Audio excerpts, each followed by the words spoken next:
Wow, wow, wow, wow. Good evening. Welcome along to the forum. The last forum of the 2021 season, I guess it is. I thought last week's was. No, well, so did I, but this is sort of the last one, the last time around, because it's the last one in May, Andy. It's the last one in May. Once May ends, it's a new season, right? So this is the last forum of the 2021 season. Next week's forum will be the first forum of the 21-22 season. So that's how it goes. In tonight, we are going to have a debate around the four biggest topics that cropped up over the season. And if we have enough time towards the end, we might try a random shout for a fifth talk from you, the viewers. Then we'll ignore all the topics you shout out and somebody randomly will stick something into the text at some stage during the show, and we'll use that instead. Joining me tonight is a great team of bodies that we've got into the forum. We have, of course, below me here, my old mate from back in Drimna in Dublin, Peter Smith, now based in Barcelona. Peter, I was actually up on your Maz Road there at the weekend. I was up there seeing my own relations, and I just popped by the house and I was there, gave her a big wave in the window, but she wasn't up, so that didn't make any difference at all. And then, of course, over on this side here is Andy Young. Andy's at the moment, he's paying attention to his horse racing. Go on, the Chippies Gravies. Go on. Andy has a great book going, so if you want to join in and he buys all the horses in the virtual racing, you'll never lose a penny at all. And of course, joining on this side, all the way from Oakland and not San Francisco, is of course Avi over there in the big US of A. Avi, great to have you on the show, bro. Oh, proud to be on. I think this is my I've got my medal set now. I think I've been on every show, so this is my debut on the Monday Forum. So proud to be on with you three fellas. Do we have to send you a medal? Is that what those things are over your shoulders for every time you appear in a show? You get a medal. I think you threes are old enough to be my father. So yeah, I don't know which one I should. I don't know which one I should call dad or not. Don't call me daddy. Should be a good one. Well, it better be, because if it's not, you're never coming on again. Anyway, right, so I've just also look tonight, you know yourself, we've been pushing out for the last couple of weeks about that we wanted to get to 10,000 subscribers, and personally I think that's a bit shit. I want us to have 100,000 subscribers, but look, fair play to everyone that's coming along and subscribed so far. But we did promise you a big giveaway when we reached 10,000 subscribers, and of course the prize is a PS5, and it's real. We didn't just make it up and we're going to give it to one of the lads off the forum and pretend that like that we gave a PS5 away. No, this is real. We're going to give it to one of you out there, so it's really important that you get involved. But before I give you the details, I want you all to please log into our Twitter feed, into our Instagram feed, whatever it is, and get on the Sienna Steps, right? We want you to get out there. There's a buy a ticket on Eventbrite. It's €5 or whatever it is, right? And do 5K for Sienna. We want to get her to get that operation in the States. We want to do our bit for her. And we really do. Anything you can help with, anything at all, get out there. Get the kids. I've paid for 5 tickets, and I'm dragging a 4-year-old to do a 20K with me just to make sure that she makes up for all the times that the rest of them didn't bother doing it. So and you don't have to be as strict as Phil. You don't need to drag your kids 50K or 20K or fucking starve them or whatever. Otherwise, they have too much energy in the evening. This way, you get them to sleep nice and early, and you have a whole evening for yourself, and you can have a few quiet non-alcoholic beverages. But it is buy a ticket, then decide what to do. Just buy a ticket. You don't have to walk anywhere. You can pretend. You can pretend you did no steps that day if you wanted, right? You could say that I've only done 15 steps, and even if you've done 5,000, right? It doesn't make it even. Just buy a ticket. And if you don't want to buy a ticket, if you're too stingy to buy a ticket and do the 5K, stick it. We have a whole range of merchandise on the website as well, and there's t-shirts, there's face masks. That's still very popular at this stage. We've got everything. Get on the website and you can buy stuff there, and all the proceeds, of course, are going to Sienna. And anyone that does super chats tonight, we know some of the lads love to do super chats. Anyone doing super chats tonight will, of course, that money will go as well to Sienna Steps. So we really are. We're giving this a big push because we want to give her the best opportunities you can out there. Now, back to the other piece. If you do that, we're gonna give you something back instead. And we got us 10K fans, which is really important and it's great. But now is the time to win the PS5. So over the course of the evening, I'm going to ask you a couple of questions. I'm going to give you the right answers. I don't want you to get the right answers. This is the forum. The right answers aren't the way of the forum. What I want you to do is guess what the lads gave me as their answers. Not the right answers, but what the lads gave me as answers. Okay, so I think what we're going to do tonight, there's going to be a range of things. There'll be an entry into the PS5 draw. There'll be t-shirts in other parts as well. And I'll decide which one goes into the PS5 at the end. And then, Andy, I might give you a random wildcard shout out to one of the viewers from the chat. And I think, Andy, the best thing you could do is whoever gives us the best comment, if somebody can somehow give us the best comment there, I think it'll be, you can judge which the best one is and you can throw them into the PS5. I'll be keeping an eye on. I'm already looking at the comments there. All the regulars are in the house, so I'd like to make sure that we've good. Great to see. You have to be a subscriber, and if I find out that none of you regulars are not subscribing, you're banned. No, exactly. For a week. No, definitely not coronavirus. I've managed to get it this long. I can actually log in to get a vaccine on Wednesday, so I'm not going to get it at this point. So, up the ladder. Right, look, the first question to get us all going tonight. The first question, and if you aren't paying attention to the comments, stop talking to each other and pay attention now. Right, the first question tonight is: Luis Garcia scored 30 goals in all competitions for LFC, but how many goals did Pete guess he scored in all competitions for LFC? Okay, so the first one with the right answer will win a prize at the end of the night, or we'll be in the draw for the PS5. I have to make up my mind what it is. So that's it. What you do to get into this is you got to type your answer into the comments that's there beside you. Okay. Jeez, the answers are flying in. Andy, you better start paying attention. This is why I hired you as the comments master tonight. It's basically the worst job ever. Okay, I don't see a right answer just yet. Oh, I see one. I see the right answer. I see the right answer. Just make sure there's none before it. We've got a right answer, so I've got it there. All right. This is really good. Do you want me to tell, or do you want to keep? I know the answer. I know the answer, but I can't see it. Do you know the answer? Yeah. And I don't see it. Do you know? Give them another few minutes. I've seen somebody. I see it. I see it. You see it. Yes, you see it. Good man. This is great. This is great podcasting, is it? Like somebody who'll be listening to this tomorrow morning in their car going in, what does they see? How could they see anything? Well, this is a lesson to you. Tune into YouTube on a Monday evening. Don't be waiting for the podcast the next morning. Tune in and watch it on the big screen instead. Right, lads. Now that Andy has his first competition winner in here, let's get on with the first topic. Okay. Can we announce that person?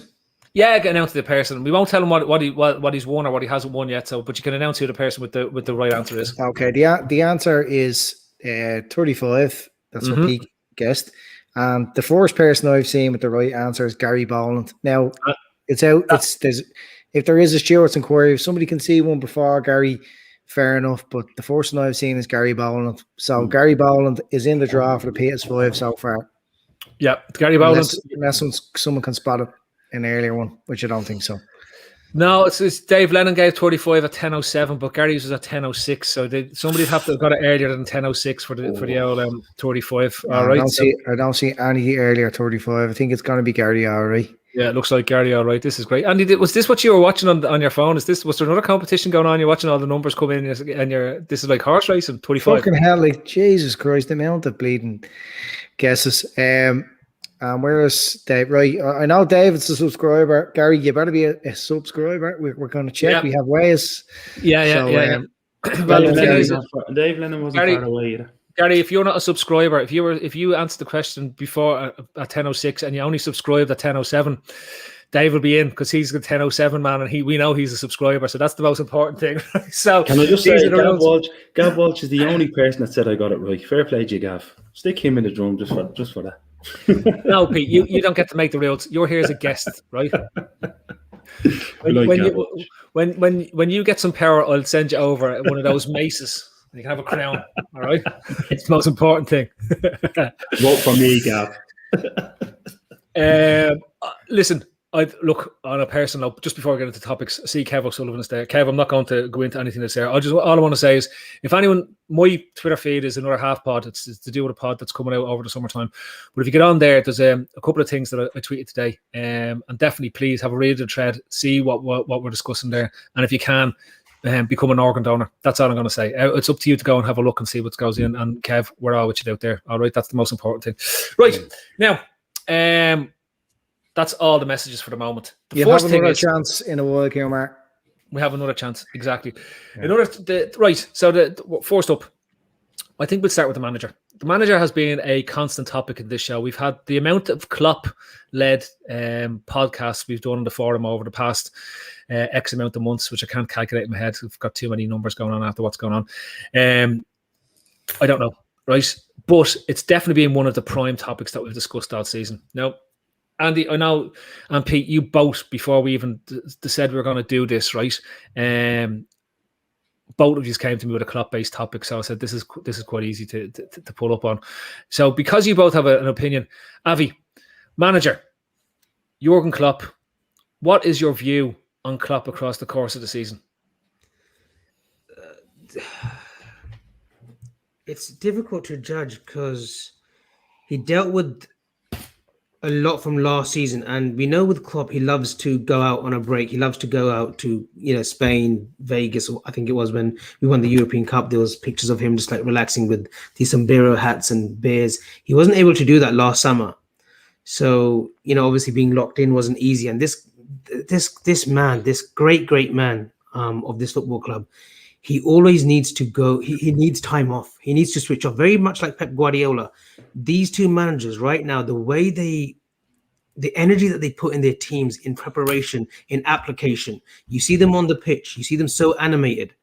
He deserved a break above everyone else last summer. He didn't get that. So we come into the new season, and very early on, you saw a Klopp who was unusually sort of snappy at the media. You never usually get that with Jurgen. He always has that banter with the media, whether it's Jeff Shreves or Des Kelly on BT Sports, who gives out the interviews. But he always, sorry, I didn't mean to laugh there. But he always sort of bounces back with the reporters. But very early on, he was very snappy. A few comments later on in the season with Gary Neville got into little sort of battles that he didn't need to. Very reminiscent of Rafa Benitez or even Kenny on his second stint at Liverpool. So very early on, you saw a very cagey Klopp. Then obviously the Goodison Park game, Van Dijk going injured, Gomez, Matip. But he still sort of held it together up until the Palace game where we were top of the league. And you thought, maybe, just maybe with this team, even though we've had sort of two centre-backs out, this was prior to Matip, you just thought maybe this team can do it. Maybe we can retain. And then obviously, some would say it was inevitable that the wheels came off. With the injuries, Jota went out for 3 months. The Midtjylland game, which people said, why did he start? A few fingers pointed at Klopp. Some would say, he deserved a bit of criticism. His substitutions didn't help. I thought he was making very odd choices. Then obviously, the death of his mother, which again, I don't think he was able to grieve. I don't even think he's been able to go back to Germany yet post-season. But it was just a roller coaster ride. But the last 10 games, you could just see, I don't know what happened. There was like a light switch moment, where the players start turning up. Fabinho started playing in the 6. Thiago started to flourish with a Fabinho alongside him. And, we saw Klopp, the last game of the season, how much it meant to him, to have fans. It meant so much to him when he had Wolves fans and Spurs fans, Liverpool fans in the Spurs game and Wolves game at Anfield. It meant so much to him. So I think the fans are the biggest sort of, it's affected him the most not having fans in the stadium because he feeds off that energy. I think we've mentioned it. All of us have mentioned it at some point. He feeds off that energy. He needs people around him. He needs that support network, and that support network is a bouncing Anfield, home and away. He feeds off that energy. So it's been an indifferent season for him. I think he will get his break and come back refreshed and literally rearing to go into the new season. Andy. Yeah. Anything to add? Just start talking. We look. I kept picking Klopp as a topic. A big weirdo. It's like you're absolutely standing him for the whole season. What's wrong with you? Yeah, no, I picked Klopp a lot as our topic throughout the season for different reasons. You're lazy. I was just worried about him. I genuinely was worried about him. He wasn't himself, as Avi says. Like, he was snappy in the media, and look, I think in the past, the times we've seen Klopp snappy was probably at Dortmund when things weren't going well. Even with ourselves, when we've had poor results, is when he gets snappy. You might call that a bad loser or whatever, but look, he's a born winner, and winners don't take losing's too good. But it wasn't just about losses. It was about things like the times we were playing games, and which turned out to be very, very legitimate cause for concern or to raise points. And then he had to deal with Des Kelly's line in a question, and he took exception, and he hit the roof, and we were all kind of cringing. I think most of us, if we're honest, about how it went. But like he faced an awful lot of adversity, throughout the season. All the things, like as Avi says, he likes to go away. He likes to bring the team away. He likes the team to socialise. That couldn't happen. Even hang around the training ground and socialise, hang around, and for the togetherness of the club at the training ground or at Anfield. And that couldn't happen. There wasn't the connection with the fans. That couldn't happen. So everything that Klopp really uses to motivate his team just was missing. And I would say, as much as the general Liverpool fan missed the crowds, I think he really missed it. I would say he's one person who sees football as the entertainment, that it's there for the fans. It's not there for him, or it's not there for the players to just earn their big wage. It's for the people, and we missed being able to go to games. We missed being able to see the fans celebrating.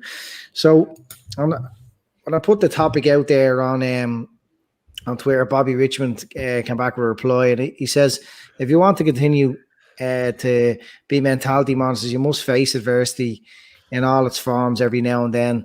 Otherwise, you become complacent, lose focus, standards drop, and success becomes harder to achieve. And I 100% agree with Bobby there, and I couldn't have put it better myself. You have to have these challenges to keep you hungry. And I was saying last week how much I'm looking forward to next season with the fans back in the ground, because I think the last couple of games we've seen fans back, it really got that feel again for football, and really got that appetite to see it all happen again next year. The lads talked about players we might bring in next season, but I'm most excited about just seeing faces back that we missed for a long time. The fans, the players like Van Dijk, we missed Henderson for a lot as well. Matip, Gomez, like, I'm most looking forward to that togetherness back, and I want to see the old Klopp back, and a Klopp who's like really hungry again and motivated. And it was his most challenging season this year, right? And at the end, he done the business. He got us to third. That became our objective after he conceded the league. And I remember that night he did concede the league. He looked very dejected. Like it's the lowest we've seen Klopp. And when you look what's been happening behind the scenes from losing his mother, not being able to go and even grieve and see his family, it's devastating.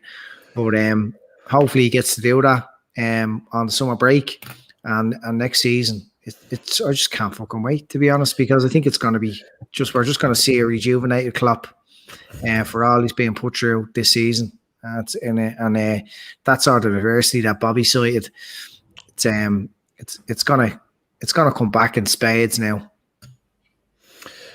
Pete, I'll leave my take to the end in terms of the manager.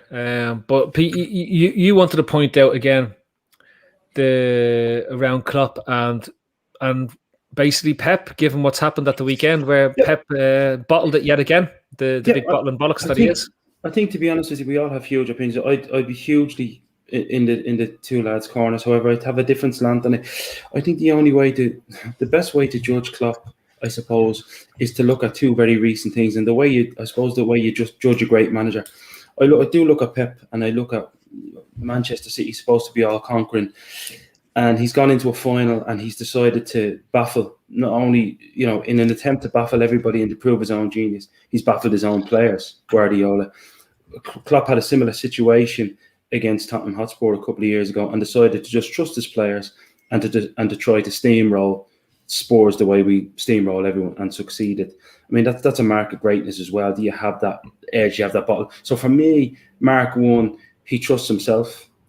He trusts the players around him, and he leaves his own ego aside. I think it's Pep's big weakness is that he is a desperate attempt. He listens to people who say it's all the money, and in a desperate attempt to appear a genius, he makes a suicidal change and leaves either Rodri or Fernandinho out of that defensive midfield. Klopp doesn't suffer from that. He just does what's right.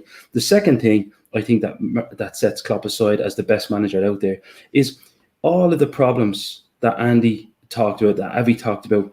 You don't hear about them until either the player concerned is gone or it's months later. That's the sign of great management. The great managers keep you guessing, even when bad things are happening. Like, for example, when Ollie Solskjaer, when bad things are happening, Ollie Solskjaer can't wait to get to a camera to use as an excuse. Klopp's mother passed away, but you didn't hear it the weekend she passed away. You heard about it months and months later, because the man understands how that will affect everything around him. The media's perception of the team, the players, their morale, and he wants to keep that separate. That's the sign of a great man and a great manager. Now, let's go through the various struggles. Obviously, yeah, we spoke about his mother. 3 years of having a team that was steamrolling everybody fitness-wise, and all of a sudden they hit a wall after COVID, and everybody muscularly and joints-wise fell apart. So, I mean, that's a huge challenge. I mean, it was 18, 19 injuries, losing the league with 97 points in the bag. I mean, that would destroy an awful lot of clubs, let alone teams. Losing the UEFA Cup and Champions League final within a couple of seasons. The threat of null and void, which, believe me, would have sapped an awful lot of people's energies. The 20 injuries that we suffered this season. And last but not least, I mean, I don't think it can be understated, and I think we talked about it on this forum before, qualifying for the Champions League with 21 different defensive partnerships. I mean, if you had told me if another club was struggling against relegation under those circumstances, it wouldn't surprise me, even a club of our size. So, to be honest with you, I was one of the doubters of Klopp. I remember Liverpool in 2016 were beaten 4-3 at Bournemouth. There was nothing outstanding about the result. It was the game. And the reason I was a doubter on Klopp, because I looked at him and I just thought, he has no plan B. He just wants to, play this explosive football and not think about it. I was wrong, as I very often am. He has more than his plan B. Is not about. You still know this game, though, Pete. In fairness to you. Well, sometimes I do, sometimes I don't. But to be honest with you, I mean, Klopp keeps me guessing. I think this forum and our whole pod is based on none of us really know what the guy's doing. Even Rodgers was predictable to a certain extent, but Jurgen Klopp is very, very unpredictable. It's very, very hard. Has anybody this season nailed down an 11 before the injuries? Nobody. For me, the man is just full of surprises. The thing I admired about him most is you never hear, as I said, to summarise, you never hear about the adversary until it's done. Today's example, Gini Wijnaldum made a statement that's very cryptic, and it suggests that there's more going on than meets the eye. Klopp kept that quiet and played Gini Wijnaldum in 95% of the games. The man is a brilliant manager. I hope he stays. Let me just do my usual trick here, right? I think Klopp has done brilliantly to get us into the Champions League, given the position we're in. I think Klopp was the cause of us getting into the position that almost led us to not getting into the Champions League in the first place. I don't think you can be effusive in praise for Klopp this season. I think he's been symptomatic of so many things that happened in this club this season as well. He did a lot of bad things. He persisted with a lot of bad things. When he had a chance to just go with two centre-backs, he persisted with Fabinho. Playing Fabinho continued as that centre-back prevented Thiago from having the impact he did across the course of those last 10 games. Because Thiago comes to life and you can see how he fits into the midfield. And you can see the plan that Klopp had laid out for him. Because Klopp didn't have the faith to play two centre-backs. In his own mind, he didn't have enough confidence to play two centre-backs and have Fabinho as the screener, and didn't believe that would be as strong as if he played Fabinho at the centre-back. That's on Klopp. That's not on the players. Okay? We persisted with some players up front in the front line who are terribly out of form across a lot of the season. We didn't look to change our shape. And when we did look to change our shape, if you look at what happened at West Ham and you looked at the Tottenham games and you looked at the Crystal Palace 7-0, which was before Christmas when we were actually doing well, that's when we changed shape. And the reason why we changed shape was because we had become a bit predictable into playing that 4-3-3. When we lost Henderson and we lost the centre-backs, something had to change. And for me, the biggest part for me was that we came back to our system because we got enough bodies to play in the positions that we're in. I still have the questions I had in February and March when we talked about where we were as a team. And that is, what's our next evolution? Can Klopp has to build Liverpool 2.0. That we've just watched the end of Liverpool 1.0. This now becomes Liverpool 2.0. Okay? Do I have faith in him to deliver? Between Michael Edwards, the scouting team, Jurgen Klopp, and his input that goes into it, absolutely. Why wouldn't I? Their hit rate with signings, with the exception of Keita, has been absolutely off the charts, right? That's the only thing. So he has won, and he deserves their trust to get this right.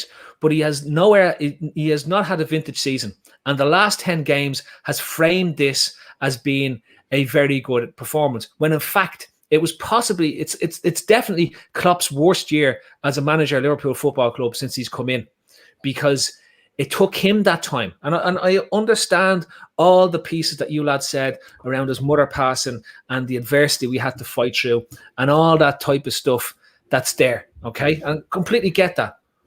But he paid big bucks and a lot of money and has a massive reputation.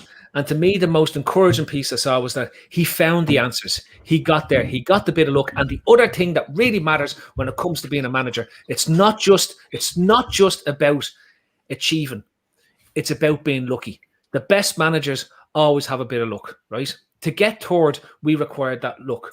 I keep saying, look at the position in March. There is not meant to be any way possible that you can go from 9th in March to third by May, right? Given that we'd already played 2 games ahead of some of the teams that were even behind us at that stage.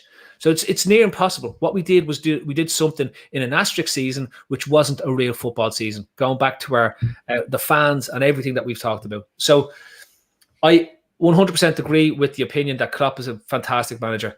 I think he is so many leagues above Guardiola. Guardiola is the most overrated manager that have ever existed in football, okay? And that's not me thinking that Guardiola is a good coach. I think he's a fantastic coach, but he is not the coach that he's made out to be and never has been.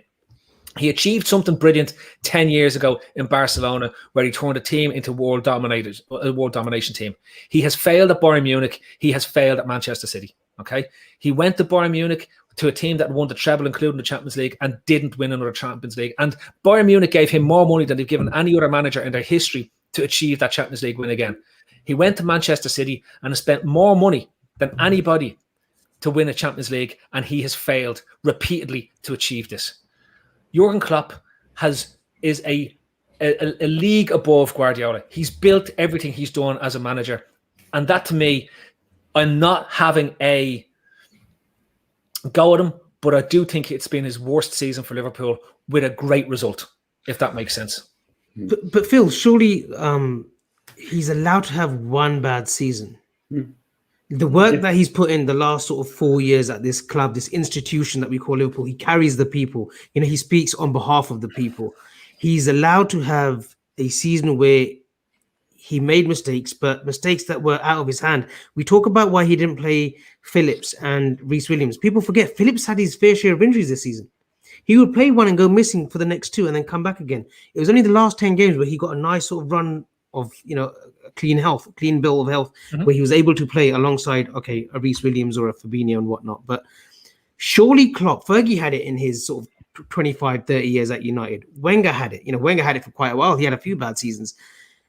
Klopp has to, even if we didn't qualify for the Champions League, he was allowed this time. He was allowed this time, get everyone fresh and fit for the new season, and we go again. Whether we were playing on 5 Live, Channel 5 or whatever on Thursdays in the Europa League, he was allowed to have one season where it went wrong. It went drastically wrong. And he could change things around, maybe structurally, tactically. Like you said, we persist with this 4-3-3. Yes, I do feel that he does need to tweak the system at times as well. It is too sort of, regimental at times. Maybe he needs to do something that Klopp does, where he has to overcomplicate the system slightly. A little bit of... I'm a joking. Don't respect it. Not good your dad. But I just think that he was sort of allowed this, with everything that's happened, with all the things that we've all mentioned, he was allowed to have a bit of a, bad season. But yet he still sort of delivered. I know it's small achievements. Top 4 shouldn't be, qualify from the top 4 in the last sort of day of the league. It shouldn't be a great achievement. But look, we got there and we go again. But I totally agree with what you say, Phil. But I think we just need to be a little bit sort of, assess the situation on a whole and say, you know what? At the end of the day, we go again next season. You literally do. Are we looking at things a bit too simplistic there? Like, it's not all black and white. When we had Vinnie Perth on here, he kind of cited a lot of the stuff you're saying, Phil. Liverpool looked like a better outfit once they started playing two centre backs and played midfielders where they should be. They looked a bit more like themselves the previous season. But you have to appreciate that Klopp is watching the players in training. He's monitoring the likes of Phillips and Reece Williams psychologically, how they are. He's constantly back and forward with his backroom staff and seeing that they're ready. I mean, he had to navigate his way through the season as he saw best fit. Like, just because when it clicked and we're all saying retrospectively, oh, that's what he should have done all along. It's just not that simple. I don't agree, Andy, and I'll tell you why. Because when we won those couple of games towards the back end of January and February, that's when Fabinho went back into midfield and he played Kabak and Phillips as the two centre backs. So the blueprint was already there for the run that was going to happen towards the back end of the season. Now, we have a massive amount of misfortune and bad luck. I think the players clicked as well, Phil. It wasn't just about that tactical change or doing something that everybody else felt was obvious, but the players turned up, particularly, from, say, the United game onwards. We started to really look like ourselves again. They gained great confidence there. And the United game is at the back end of that run. That's when we were impressive. Like, we kind of seen us slogging it out. But I mean, it's in the last 4 or 5 games where we really, really seen Thiago excel, for instance. Sure. But Andy, I go back. I keep saying this, right? I'm not criticising Klopp for what he achieved this season. I'm saying he takes the blame. And if you're going to stack this up as seasons as a manager, this is his worst season as Liverpool manager. Yeah, we were playing centre backs against. But you're making excuses rather than just judging it by what happened across the course of the season. He got a lot of things wrong. No, I'm not making excuses. No, you just did. I'm not making excuses. What I'm saying is not black and white. No, but he did play centre backs in Europe as well. If it was just as simple, we got fucking knocked out. Like, we got badly beaten. No, we didn't. We got.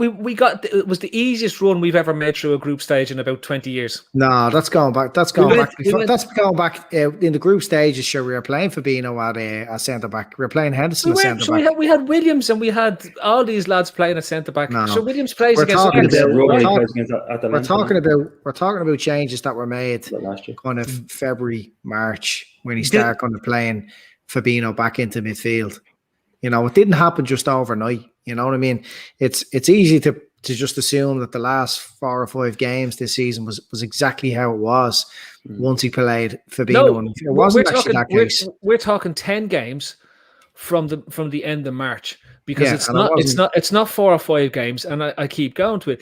The change happens when he puts Fabinho back in. As soon as we take Fabinho out, I think in the Leeds game or the Newcastle game, we can see the goals. He puts him back into midfield and we win the games.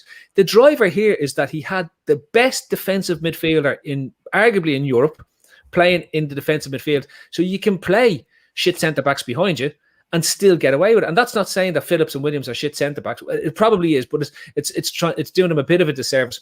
But he provides such a good screen in front of them, the pressure is less. Whereas if you put him back into defence, you bring so much pressure on you because you don't have the same quality to play there, particularly when Henderson is gone with injury. Milner is 39 million years old. Like, these are all things that we all looked at. And you said yourself, who are we to know?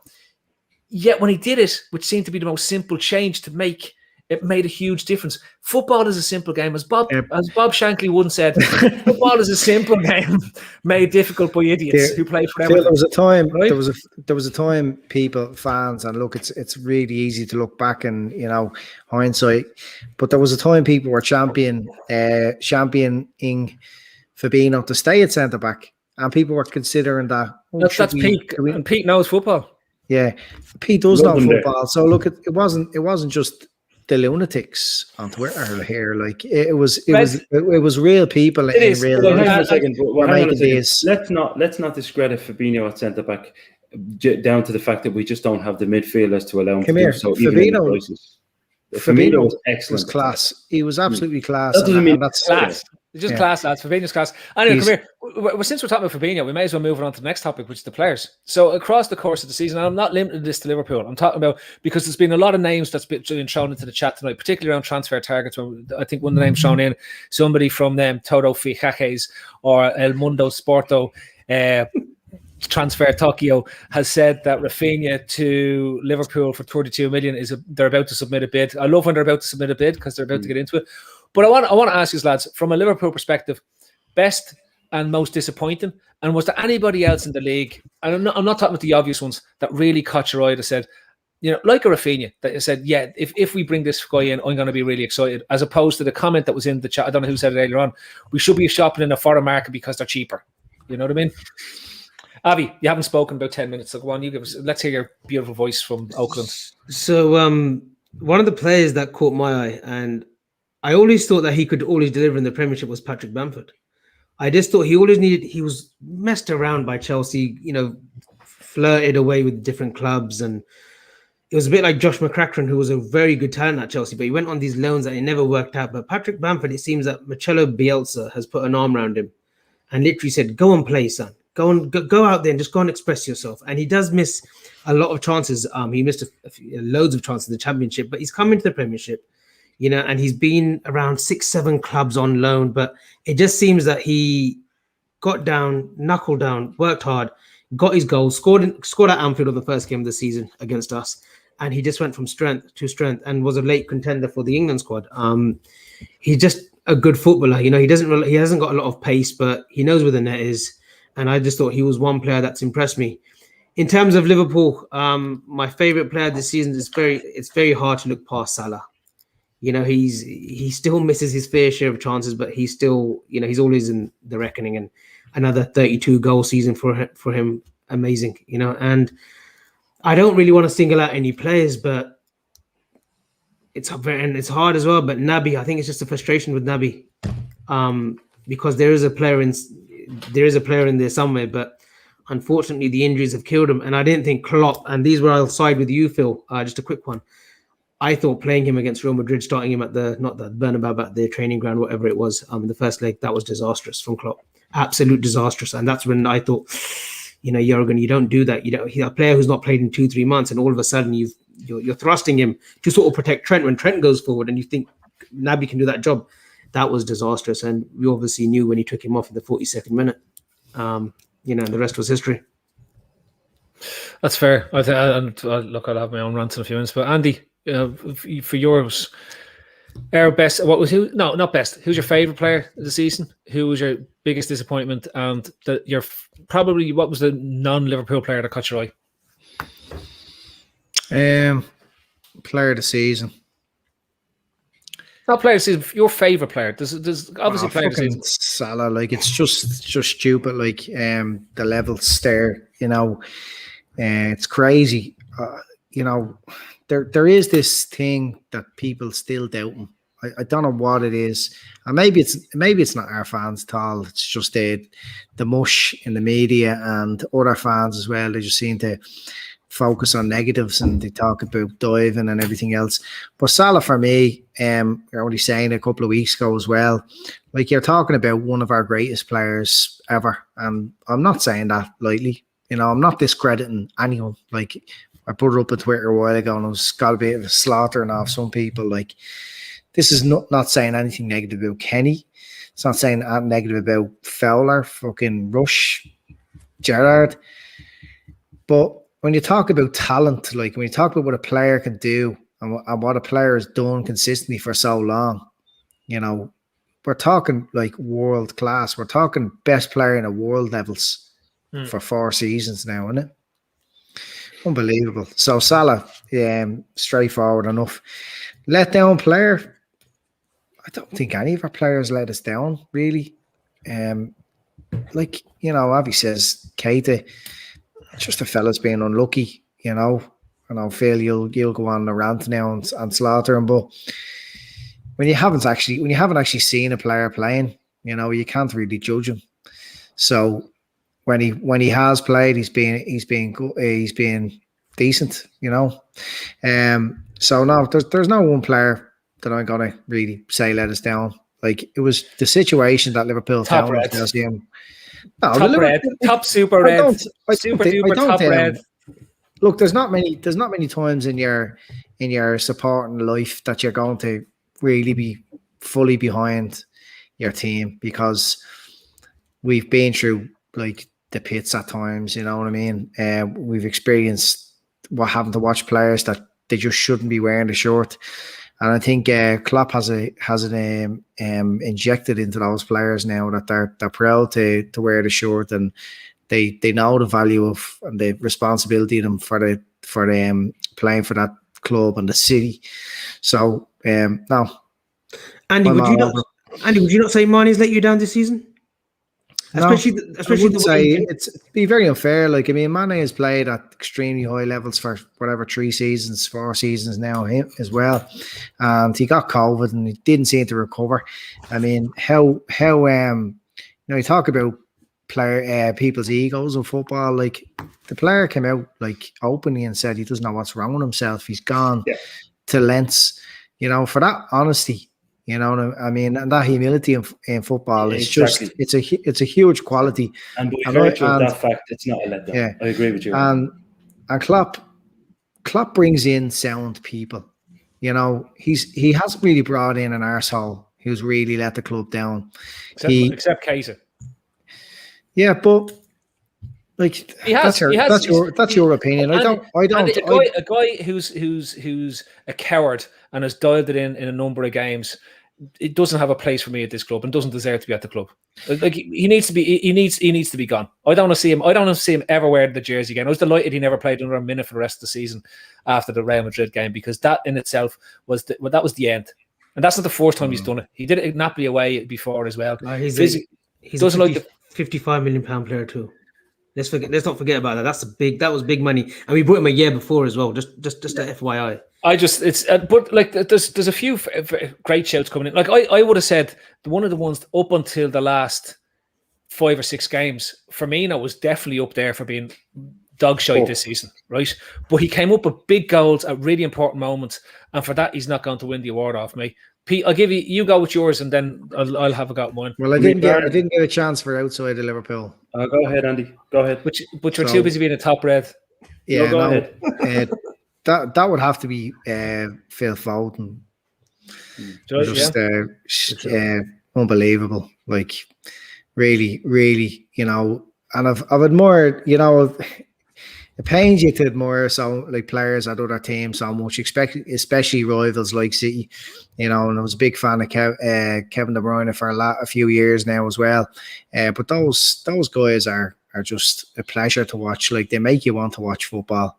And Shawnee always cites it as well, like how much Kevin De Bruyne reminds me of Gerrard, and I'll be with him on that.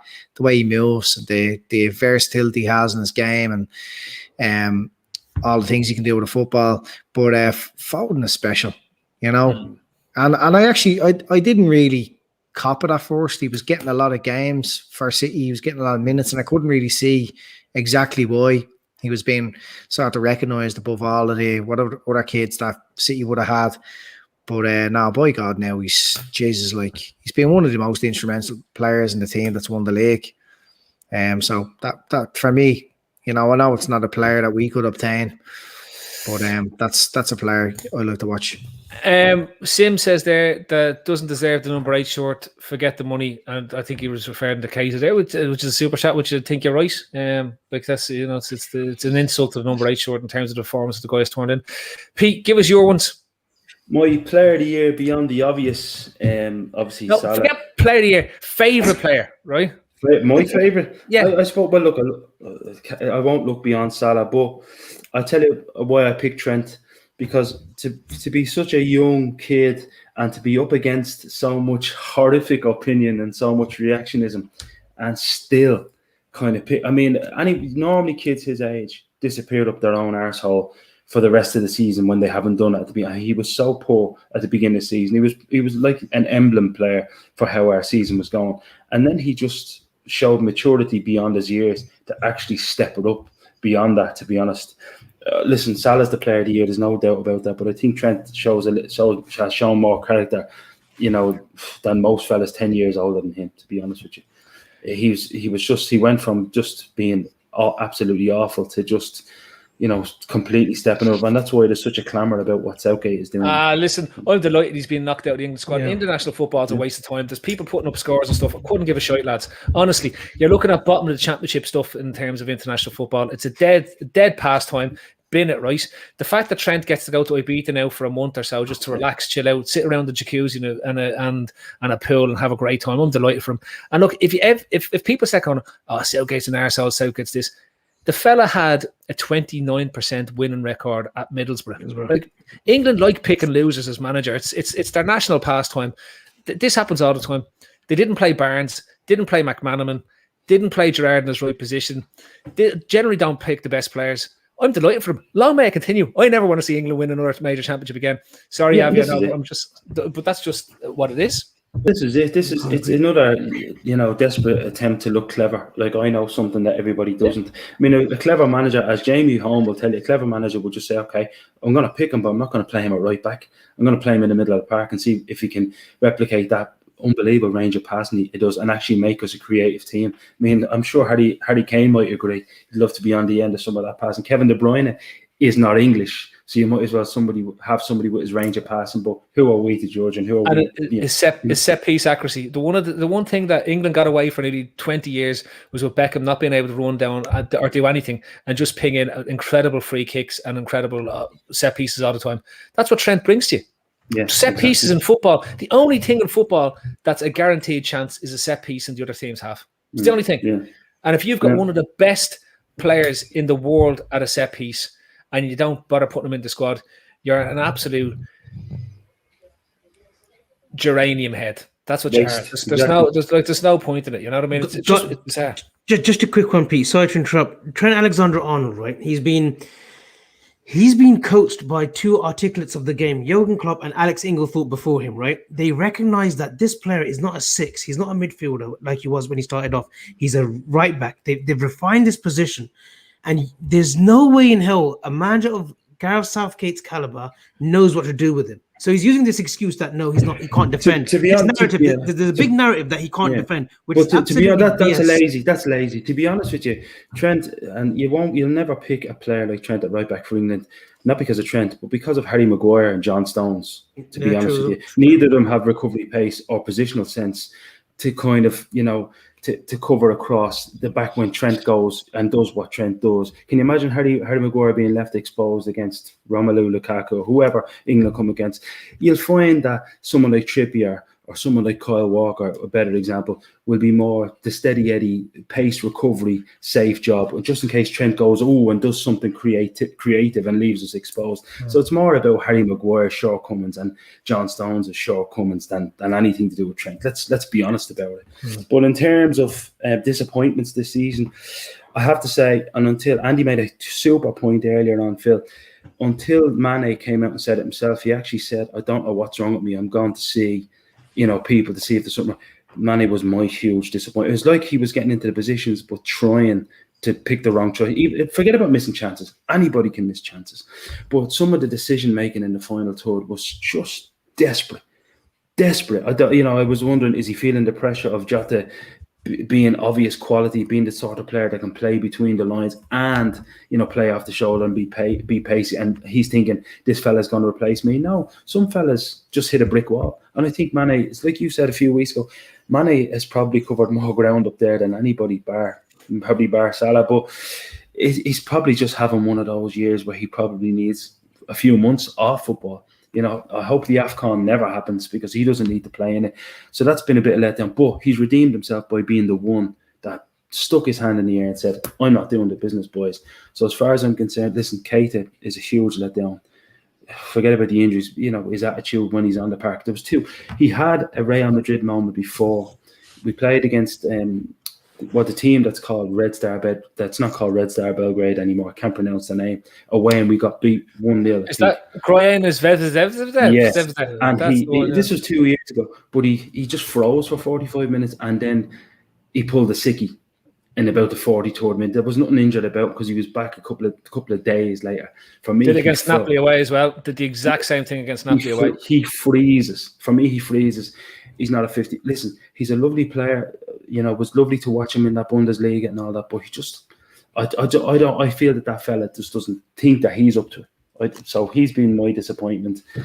Forget Manny, he's been, and players to watch at the other clubs. I've got two. Yep. Bakary Saka. At Arsenal, for me, top talent. I know that we were in there for him, and I think it's not that he's so good. It's he's so good in whatever position. He's just so versatile, and I just thought perfect. And I have to say, looking across Stanley Park, that Everton centre back that they nicked off Charlton last year. What's his name? He's as good as I've seen. Godfrey? Ben Godfrey. Norwich. He is a monster. I would have him in our squad. He seems to be injury prone. He's got a bit of recovery pace. He's a bit of bottle.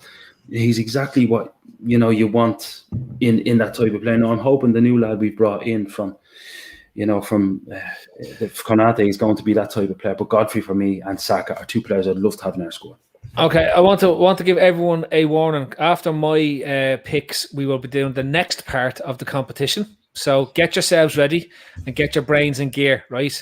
And stop toking away. I've seen there's pizza slices and everything going up and down the comments. So that's all I'm going to say on that one, right? You all look like you've been sitting out in South Ann Street on a Saturday night enjoying yourselves with no pants on. Anyway, right, so this mine. So I'll probably go, because I like to go a little bit different on this, and just to throw people's brains into gear ahead of it. My favourite player of the season is going to be Caoimhín Kelleher. For a kid that actually, I'm going to do a slightly different. My favourite player of the season has been the academy. Okay? Because in a season that was torn down by injuries, to be able to use players that we produced exclusively from the academy, Williams, Phillips, Trent, Kelleher, Curtis Jones, right? All those lads played significant minutes and significant parts of games across the course of the season. And I'm going to name the academy my favourite player of the season. I absolutely love Mo Salah. Everyone knows how much I adore Mo Salah. I'm not picking him because he is the player of the season, as far as I'm concerned, right? But I'm going with the academy because it was hard to pick one out of them. You could pick Nat Phillips and try to be on the hipster bus, given everything that's going on. Reece Williams got unfair abuse for the performance he turned in as a kid. He's basically a kid at centre-half. There's very few kids under the age of 20 that come in at centre-back and look like world-class centre-backs that are there. But Caoimhín Kelleher in goal stood out to me. In those games, he had to step in for Alisson. I'm going to, lads, we didn't miss Alisson. We had fears about Adrian playing in goal for us the whole life.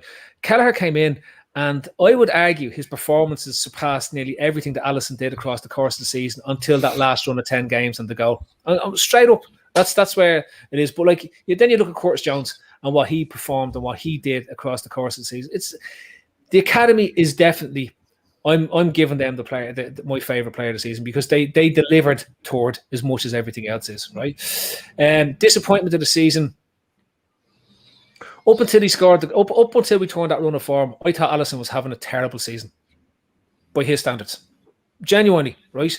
He made a lot of mistakes, and I understand what happened to his father and everything like that, but he picked up the industry, picked up everything else that's going on. But then he scores the goal and he puts in those performances towards the end of the season. So a bit like Bobby, I'm not putting them into my disappointment of the season. Bobby was front runner for such a long time. It's easy to pick Keita as the disappointment of the season, but then again, if you put a mark in that you have to play more than 3 matches, he's not going to get into that list as well. So in reality, lads, I think I'm going to go with the backup players. They were the disappointment of the season. The Oxlades, the Shakiris, the Origis, the guys that we needed to rely on when we hit those those injury crises. They didn't turn up.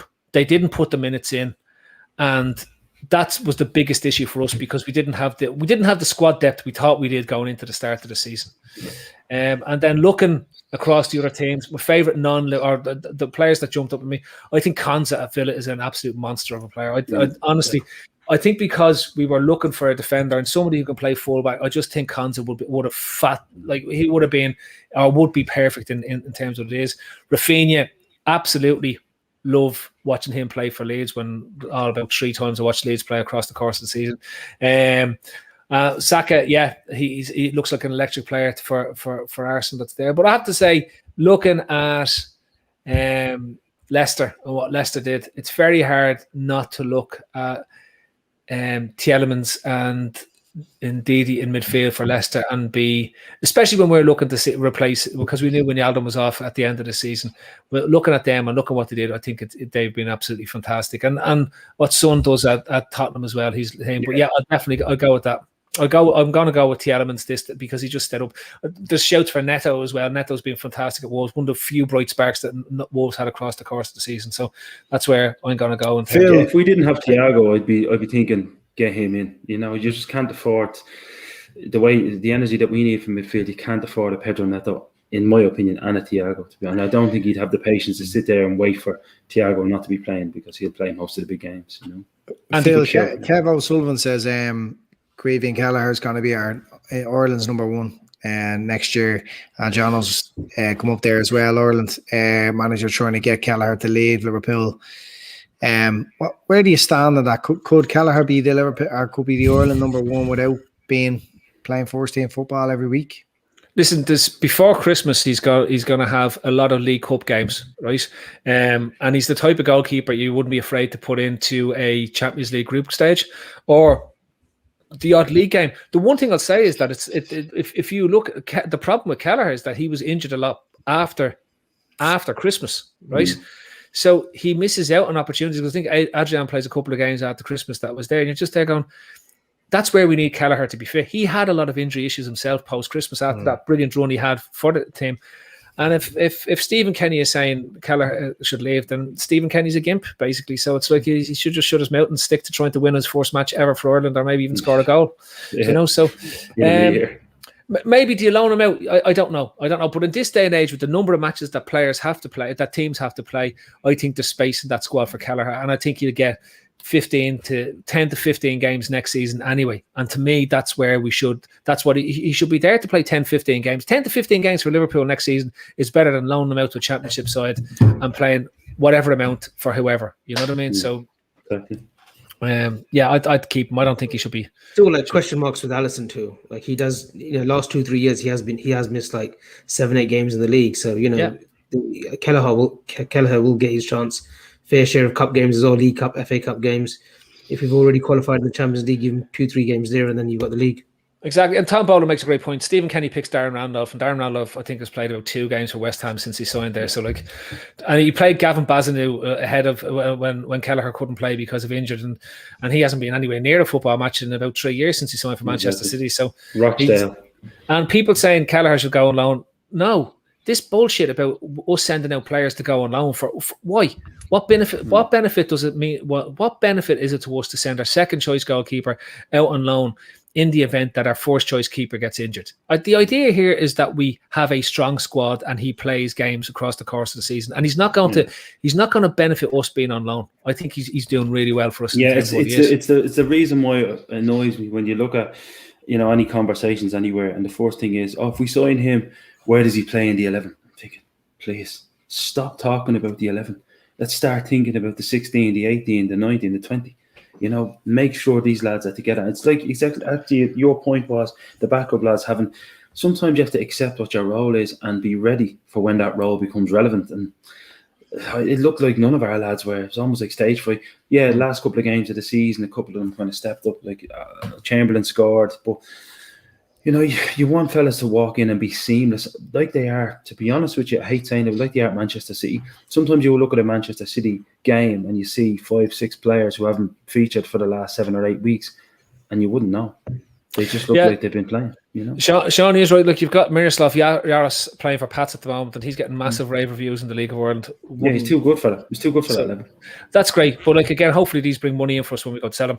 Right, moving on. Second last topic is we can mash these two up because they sort of lead into each other, because one leads on to the discussion of the other, right? So I want to talk about fans and TV. And the TV is not just about Carragher and Neville, because my Christ, you couldn't pay me to watch those two Muppets on the television, right? But I want to talk about the driven narratives that television has had across the course of the season, and some of them including VAR, right? VAR is a television screen at the end of the day. But VAR isn't. VAR is a video assistant referee and is a human that sits up there in a box. And the amount of conversations and podcasts, not just on this channel, but right the way across the world, that have been dedicated to VAR because of a TV narrative is off the charts.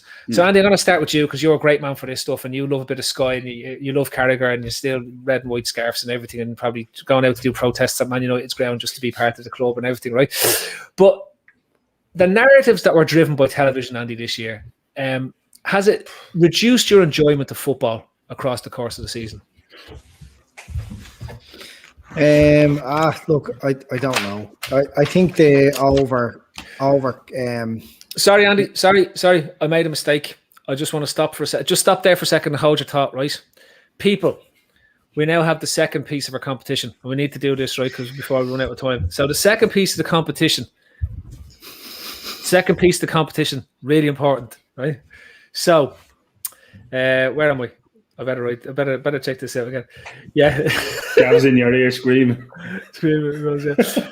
Same as last. John Barnes scored 108 goals for Liverpool over the course of his career, right? Well, walking on water. How many did Avi guess he scored? Go.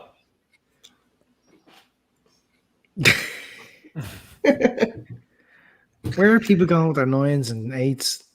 I don't know. It's bizarre. They want to hurry up because I'm not sitting here all night. If they don't get it quickly.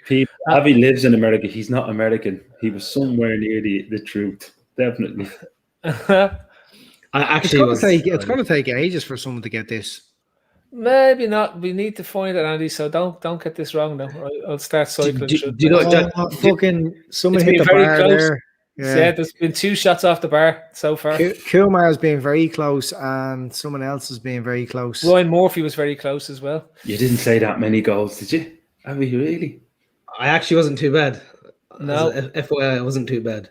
No, you weren't. Oh, that's like there's some people going very close there. If you want to scroll up and look at Kumar's and go near that, yeah. Oof. Kev close as well. Richard Cobb is very close. Very close, as close as Kumar. Yeah, but on the other side, we have it. Sam Tandy, Andy. Sam Tandy at 11:02 p.m. 11. Oh yeah, so where you are. I was going to say, God, it's going. I'll do this. Look at that, Andy. Okay. What? Does that make it easy for you? Look at the screen. There was Oliver as well who got 102 as well. I think just before Sam, so it might be a little bit of a dubious decision there. Yeah, Sam. Oliver got 102 as well. Where's Oliver? What time was Oliver at? He was just above on my screen. Yeah, he's just above Sam Tandy. He got 102. Got to put them both in, boys. Where are they? Hold on. Where I'm trying to. I can't see Oliver. I see Oliver with 99. Oliver's a lot of guesses. He has Nick Fury as his emoji or whatever you call it. Bloody thing. Oliver definitely said 102. Mark's Lynham had 102. What time was he at? 11:02 as well. Oof. You gotta have them all in. Let's give it to Sam. Hold on. I've got Oliver's. Let me go up. See, I don't see Sam's at all. I should have actually got 106. He's my favorite player as well. Walking on water, John Barnes. How come I don't see the 102 from Sam? I don't know, but it's up on your screen there. I know that, but I can't. I don't know whether I can't. I don't see before or after Oliver's. I don't see Oliver's 102. So now here's the issue. Okay, so look, Phil, you spotted Sam's first, right? So 11:02, Sam Tandy, and look, Sam, we'll find out if you're not a subscriber. Yep. And Oliver, write down Oliver well. if that doesn't. So the first one we had Gary Boland, and if we find out he's a messer, he said he isn't. He said he's a subscriber. So he came back to us in the chat and said he was a subscriber. Who Gary did? Yep. All right, and then that's that. So, and if we find out that Sam's a messer, it's Oliver, right? Is that fair enough? Yep, that's fair as far as I'm concerned. That's very fair. Yeah. Okay. I'm going to be looking out for the. Sorry, this is for a T-shirt, isn't it? This is for a T-shirt, yeah. This is for right. a T-shirt. Okay, so you just get a T-shirt, so you're not in the draw. So you're not in the draw, Sam, for the PS5. You get a T-shirt from the merch range. So go onto the website and pick whichever T-shirt you want, and you need to email the LFC Daytrippers at gmail.com with the deets, and we'll send it on to you, right? So there you go. Fair play to came in at 11:03 p.m. It says Master Disaster at 11:01 had it, but I can't see that, so that's just the way it goes. Tough, but there's still another bit to go in this competition. Isn't that right, Andy? Well, if we find it, hang on, look at Oliver. Olivier is. Look at how honest Olivier is. That's got to be worth something. I'm just saying. Good people. Okay, look, I don't know. Oliver, for being so honest, Pete is going to buy you a piece of merch, right? So there you go, Pete. Since you want to uphold the good piece here, you can buy him a piece of merch and send him something on as well, right? Send me bits and pieces, Olivier. That's everyone sorted. And Dave Lennon, Up the Nordies T-shirt, if you want, you can Up the Nordies. Yeah, Up the Nordies. Dave. He's from the north. Anyway, I'm going to just to prove. I'm picking right the last one for the PS draw, right? I want a correct answer from a regular listener, a regular viewer, because I know the names. I'm looking at you all there, to tell me what bin men rob. And if you're a regular viewer, you'll know what bin men rob. Right?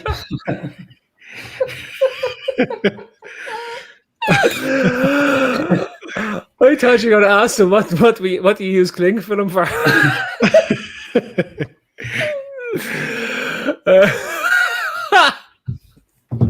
Just the worst question ever.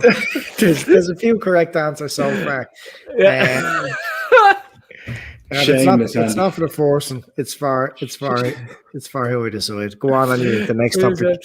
Andy, go on the narrative, the TV narratives. Go. Oh yeah, I'll be getting pissed off. I think with watching football with fake crowd noise and football like every minute of the day, like all the games spread out. That's really ruined the football for me. I think the weekend showed what it's all about. With all the football happening at the same time, you're watching the game and you're checking results. Like that's where you grew up. That's to love. So I never want to see a situation again where every game is on and it's like spread out completely. So that fucked it up. So what I did find myself with nothing else to do during lockdowns was watching every game, like watching Burnley and fucking Wolves or whatever, like paying your hole. There's no. So that I think that with the overconsumption of football and the over-analysis and listening to crap from pundits, I won't miss that. So hopefully starting next season, you'll be rushing around, doing your bits around the day, getting home to watch the game. You won't have time for listening to any garbage from them. The different narratives around VAR, and they never speak about the real thing, and that's the inadequate refereeing. VAR is there to help them, and they don't take that help. They still manage to fuck it up. Shawnee said there a few minutes ago in the comments, the Champions League final was proof that VAR as a product is not. There's nothing wrong with it. It's the incompetent refereeing. So that's been the biggest downer for the whole season. It's just this over. Like I just felt like smothered by it. You know what I mean? And it was all we kind of had for a while. What are you watching over there in the States? What do you watch? What's the project? What are you watching Peacock or are you watching it through Square? How are you doing? You're watching through Peacock. Arlo White, Graham Lasova, and Lee Dixon, who, to be fair, they've been great commentators. With the VAR, it's difficult because VAR. We were always sort of saying VAR. We need to bring a system in place that is VAR. But the people are so inept in running it. You see the Australian A-League, they've got the refs are mic'd up. So you listen to what exactly they're talking about, what is the discussion. Whereas in the Premiership, we don't know what they're talking about. We literally don't. We don't know what's going on. And the one that really killed me was, maybe because it was 4 a.m. kickoff, was the game in Goodison Park, the Mane decision. I thought if you're giving that offside, then you're giving a lot of decisions that shouldn't be offside, and that for me just literally ruined the season. You can't celebrate when there's a goal scored because you think, okay, they're gonna give it a review. Is it offside? It's taken the emotions out, because now when there's a goal, you like in double jeopardy. Do you celebrate? Do you jump for joy? Do you wake up your neighbors, or do you just wait? And even when you wait and it's a goal, it's not the same. You don't have the same buzz. So they do need to tweak it. How? I don't have a clue. This country, well, England, they've the Premiership, they've totally ruined it, and the people behind it, whether it's Paul Turney, whether it's that what's his name, that cunt, that Coot, David Coot. It's awful, absolutely awful. The people who are running it. P, narratives. I'm gonna frame this a bit more. So, television requires a story, right? Even in sport, it requires a story. And the Sky-driven story is one of the most disgusting stories that's being pushed all year on television, right? From taking the words out of my mouth. So, for you, how does football come back from this? And I'm being genuine, because for me, this is the biggest ruiner of the season. I completely agree with you, Phil. And because we talk about this quite a lot. The latest, the night that basically Sky not only fed the narrative, not only supported the actions, but pretty much, almost did a Fox. I'm not saying Fox Sport, but a Fox News on it with regards to what happened at Old Trafford the night that we were originally supposed to play them. I've never seen let's say a riot excused and encouraged. If that had happened at any other event or any other, forget about football, forget about sport, if it had happened in any other circumstance, the newscasters would have been apologising for disturbing scenes that you're witnessing right now. But instead, Sky were, talking about who's to blame, greed is to blame. And yet 2 or 3 days later, they were backing up their own greedy agenda and, talking to the government about how the government should support them to lock out any potential competitors, to come in on their product. I think, Phil, you know the answer. It doesn't recover. Now, we've all been in a 30-year coma, and I've said this before. Sky have done a brilliant job in convincing us that the game belongs to us as consumers, as people. Doesn't. It belongs to them, and we're just paying an ever increasing subscription. Well, I'm not paying it, but we're paying an ever increasing subscription year on year to basically feed Mr. Murdoch. But he has brilliantly, I have to hand it to him, it's brilliant. There's people on the streets, Gary Neville leading them like, Enoch Powell. This is our game. This is our game. It's the biggest joke ever. And meanwhile, they're galvanizing the stupid masses to get out there and protest. And they're not protesting for anything other than one greedy company's right to block out other greedy companies from trying to do the same thing that they've been doing for 30 years. It's the biggest hypocrisy I've ever seen. And this year, a couple of things last year, things became more apparent. And I don't know whether it's due to COVID, because we've all been sitting around watching these events unfold instead of going out and leading our lives and coming back into the television and seeing the little bits that are being fed to us through different channels. But we've actually had the opportunity to look at different ways that the same event can be reported, and how the same event can look like 6 different events depending on which channel you're watching. And again, from whether it be racism, whether it be the greed of the Super League, whether it be anything, it depends on which channel you're watching, the version of the truth that you're getting. And I think Sky have hugely let themselves down. I'm not even going to talk about Neville and Carragher, because they're just puppets. What they don't even realize as individuals and human beings is they're being used because they're representatives of the working class, because they've got working class backgrounds and accents. But Rupert Murdoch has his hand shoved up their backside and he's working them like marionettes, simply because they look like they're ordinary people, but they're just sold. They're sold people. It's for me. It was disgusting. This year's been disgusting. Really disgusting. Things that are obviously immoral and horrific happening on the television and being reported as if they're justified depending on the agenda of the TV channel you're watching. There's no coming back from this, Phil. No. I'm sort of a bit. I've been hypercritical. I think Sky's delivery of a narrative-based agenda throughout the course of the football season is disgusting. Football is its own narrative. There's enough going on in the league table and in results to drive a story that you need to drive it out. You don't need to turn it into the dream team. And that's what Sky are trying to do. They're trying to turn it into the dream team. And it's not just Sky, it's BT as well. I think the hypocrisy that stands from the idea of VAR, and what seemed to annoy them about VAR was that it was probably questioning whether the decisions were right in the first place, right? And they weren't able to spend 20 to 25 minutes debating these decisions on the television, because that was their debate. That was their whole narrative that they could drive. If a referee got a wrong decision, you could spend 10, 15 minutes debating and see, does that impact the match? Even though VAR is not implemented really well in England, right?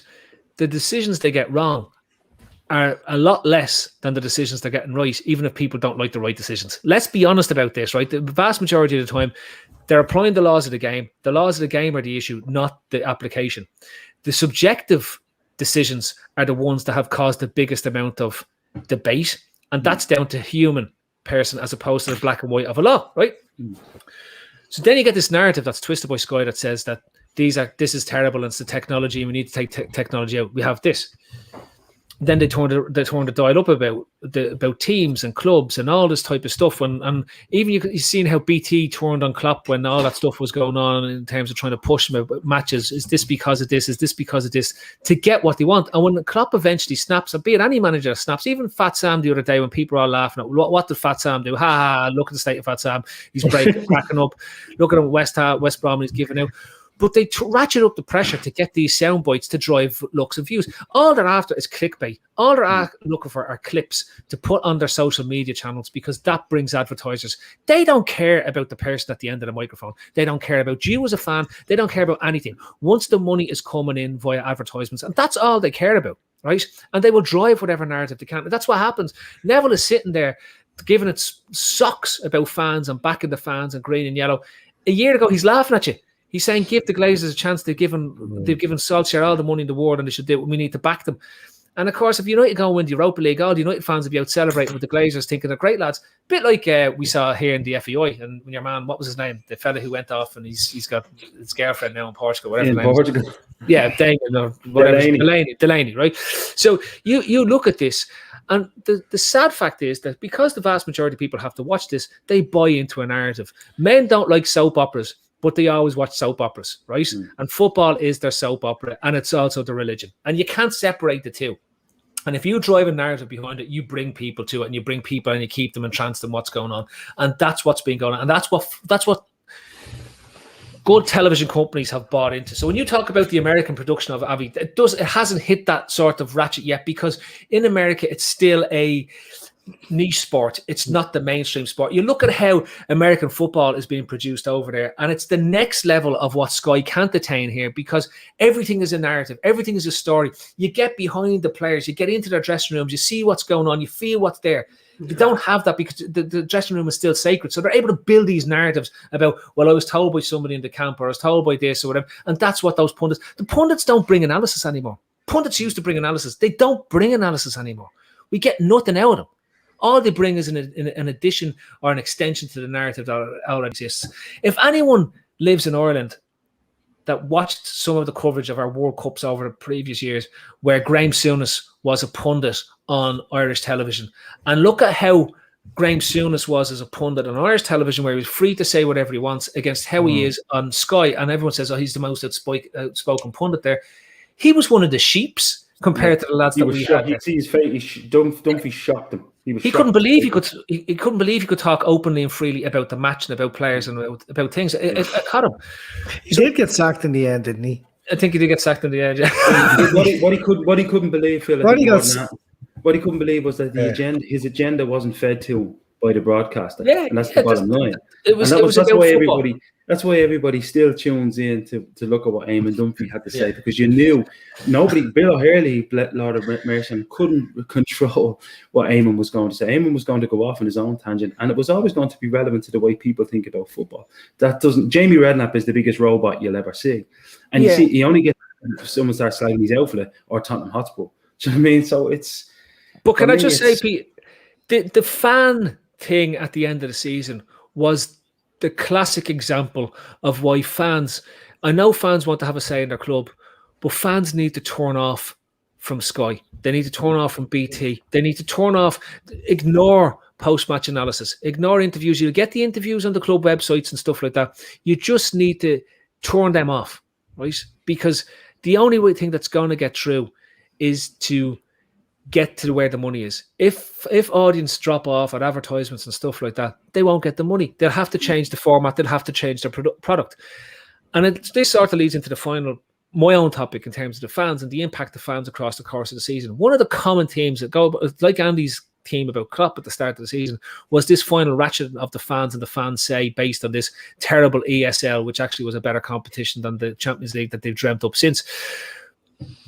But fans, and I'm the very one that says fans, like ultimately for businesses, fans don't really matter. But this season showed that the input and the impact of fans as a product that you want to view and you want to watch is intrinsic to the enjoyment that you get out of football. So we take the start of the season, we think there could be no football and we're just happy to get anything, and we've been stuck in a lockdown. You get that canned crowds, sterile, vacuous environment that you get up until we get to November, December, where they let some fans in, and it reminds you what a crowd sounds like in a thing, and then it dies again. And I don't know, Andy, you've joined SOS off the back of everything that's gone on, but for you, could you continue to watch football without fans? Oh no. I came to the realization this year that I enjoy what kind of goes on around the pitch as much as I do enjoy. You know what I mean? Like if I was to sit down and on a Friday night and you're after watching a movie and having a couple of glasses of wine or whatever, and I go onto YouTube, then I'm looking up fans singing more than I'm watching the football, more than I'm watching the goals and that. Like the hair stand up at the back of my neck, like, that's what I buzz off. I'd sit there watching the fans park in Madrid before I'd watch like the highlights of the game. Mm-hmm. You know what I mean? And that's what it's all about for me. Like the whole enjoyment of going over on the plane or the boat or buses or trains with all the Irish Reds, and then you get to Anfield and you're around the pubs and you're around the city and you're seeing all the colours and that. Like, it's true. Like it's I know it says it on the flag, like football without fans is nothing without fans, or whatever the fuck it says, but it's whatever it says is true. It's football is a load of bollocks unless you have supporters. And no, I'd be done with it. If we had to put up with this forever, obviously that's not going to happen. Fans be back next season, but no, I will be done with it. Like there's nothing enjoyable about watching sterile football, like a friendly or a training match, and pumping in fake crowd noise. It was crap. Now look, on the other hand, if Liverpool slaughtered the season, I would have been all over it all year. At least you're honest. Oh well, yeah. It didn't. It was maybe it coincided with the fact that we were shit and we were losing 6 games in a row at home. I mean, with fans in the ground, I don't think we lose one at home. And I've said it here before. I even said at the start of the season, because you could see it coming, that home record shouldn't have counted. While the ground is empty, because there's no home advantage with no fans in it. The 12th man is real, Andy. The 12th man is 100% real, and it with Liverpool is probably a 13th man. It's that bit extra again. So yeah, no, like without fans, it's forget about it. There's certain sports you can enjoy without fans, like golf. You know what I mean? I don't think the fans really add that in particular to it, and in fact they annoy you. Especially in American tour. Yeah. There's a lot of sports you could just sit down and enjoy without the fans. Who's doing that? But yeah, without the fans, it's always been about the fans if you think about it. I think this season will be known longer term outside of the COVID shite that's gone on. Is the season where the true value of fans became remembered. Okay.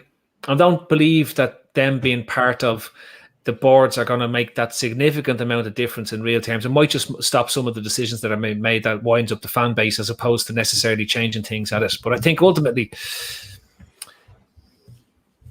people know that the product doesn't exist without the fans in the stadiums.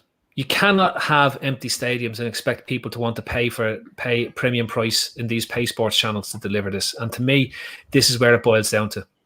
The one thing that will remain of this whole season will be that empty, vacuous sound of somebody putting on the FIFA 21 soundtrack and trying to make, like, if I ever hear the "We Are Liverpool" chant randomly going up, like, and it's not sung halfway near as much.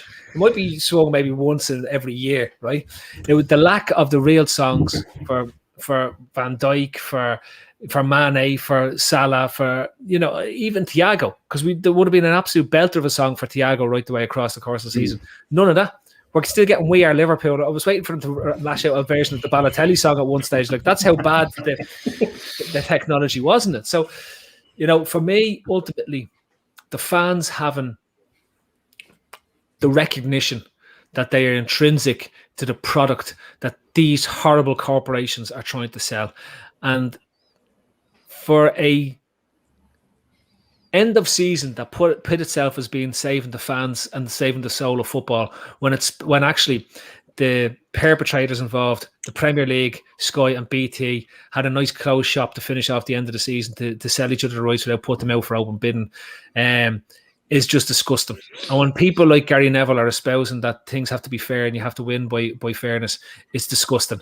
So remember, these absolute hypocrites, okay, that sit in your television telling you what to think, turn it off. As the BBC did years ago on the kids program, Why Don't You?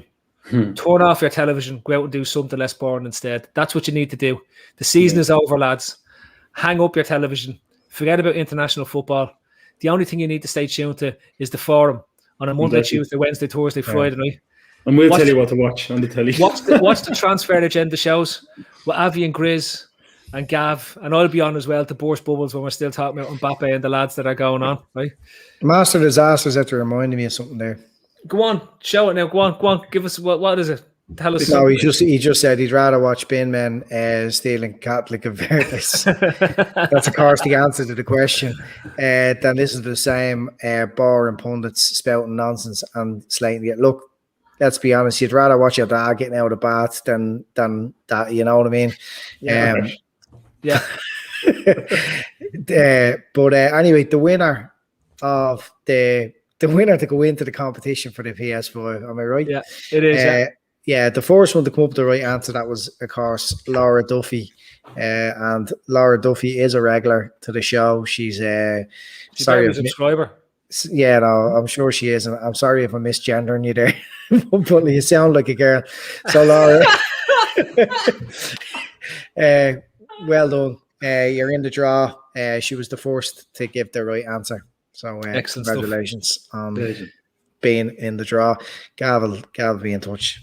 Yeah, listen, do you know what? I just want to say to everyone in the comments, Veranda Cheese, Master Disaster, lads, for the topics that have gone off on tangents, and I will say the Rampant Rabbit and the Kling film, well, there's always moments across the course of the season, and for me, I was about to pack in football and pack in podcasting until that comment that night. I don't think I've laughed as much as something. The visual pictures I had of people stabbing each other with the Rampant Rabbits wrapped in cling film will never, ever, ever, ever leave me. And in bad times, it's the first place I go to when I'm trying to remember what goes on. But for those comments that have been coming in, for Raji and the lads that are on there, I know there's been so many great contributors. Kev, hold on a second. Davey Lennon, go on. Laura, there you go. I'm glad I picked such a good person. If I win, can we raffle off for Sienna? What a gesture there. Fair play to you. Super. And Laura, don't worry about it. You won't be winning it because I'm winning. I want the PS5. I've got a burner. I was sneaky feeling Laura's going to win it now after that. So look, folks, I just want to thank you all. This has been the last forum of the season 2021. Next week we'll be back with the first forum of season 21-22. Right, so we're not going anywhere. We may may take a couple of Mondays off over the course of June. I might give Andy a rest, and we might take it and see what's going on. So that's the most important thing that's out there. But I do want to thank you all for coming along. I want to thank again all the comments. It keeps us going on the show each week. I want to thank again the lads that came on tonight. So we've got Pete down there, all the way from Mangerton Road in Barcelona, Kaye Mangatonio, and then over on this side is what did that? We've got Avi over on it's actually technically my left hand side, but it's my right hand side when I'm on the camera, and then below him, of course, is Andy Young. I want to thank you all for coming along. Thanks for your input tonight, lads. This has been the forum. I've been your host, Phil Casey. Please support our campaign for Sienna. It's the most important thing that's out there. And thanks again. Good night. No, that's there. Can just go on about that a bit more, will you? Do you want me to go on a bit more? Buy a fucking ticket. It's the best way to support us at the moment. This thing is going on for a month. We want to really push this, raise the money for such a worthy cause. This surgery is going to change Sienna's life for the better. It's going to keep her out of pain. It's going to help her walk. It's going to make our parents so happy. If anyone's parents in the comments, all we want to do is see our kids happy and grow up and live their best life. So just get stuck in. Give what you can. If you can't buy a ticket for €20, go to the GoFundMe, put a super chat up, do what you can, support the cause. That's all we ask. This fucking show is free, 6 nights a week. Yeah. Support Sienna, guys. Come on. Do it. I'm going to try do something here now, which we haven't done before. Just bear with me a second. So let me see if I can do this for you. This could be really right on our website. Okay, if this works, this would be fantastic. I'm going to see share screen, and I don't have two monitors. But on our website, if you go to the lfcdt.com/Sienna. You get the full brief of what it's all about and why we want to support this girl, okay? And why we want to support our family to give this girl the best chance at a normal life, right? And it's a great cause. You know, if you can help and if you can support, please do so. And if you want to get out and do something, get in touch with us and we'll give you all the support we possibly can. We'll plug whatever you want to do because anything that helps this campaign.